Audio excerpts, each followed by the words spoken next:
Peter, Sam and the Prickly Problem. Duke returned at last and Sir Handel went away.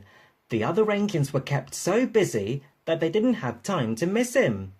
Hedge cutters had been busy too, trimming trees and bushes beside the railway so that passengers could see the view. Each evening, Rusty took some trucks up the line and carried away as many cuttings as he could. But he could manage only a few at a time, and as fast as he moved the cuttings, more took their place. It was Peter Sam's turn to take the morning train.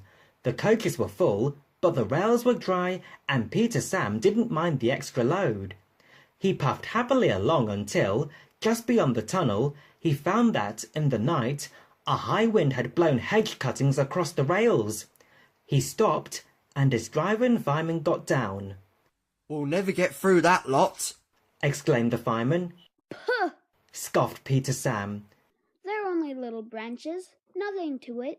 We'll simply push them aside." "Have it your own way," said his driver. "If we stop to clear up properly, we shall be here for ages, and some of the passengers might miss their train at the bottom station." Peter Sam puffed bravely on. He went carefully at first, and the branches slid aside easily. Then came a stretch where the cuttings were brambles. Peter Sam began to regret his boasting.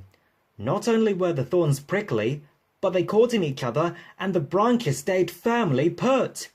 "Ouch!" exclaimed Peter Sam suddenly, and stopped.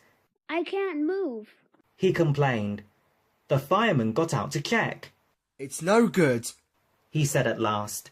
"You've got branches caught in your valve gear, and steam can't get through into your cylinders. We shall have to cut you out."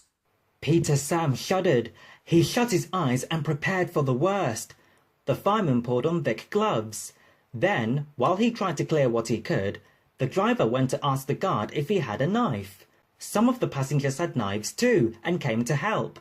But even then the job took longer than expected, and by the time Peter Sam was free, there was no hope of getting the passengers round the lake and back before James's train left.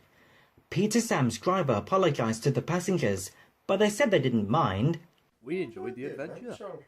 They laughed. The driver telephoned the thin controller. On the way home, they passed Rusty, pulling a long train of trucks. Rusty worked hard, and by the afternoon, the line was clear for trains to run normally. Peter Sam's front felt uncomfortable for several days. The others laughed and teased him. "Take a snowplow next time," they suggested, and they kept asking if he had a sharp knife in his cab.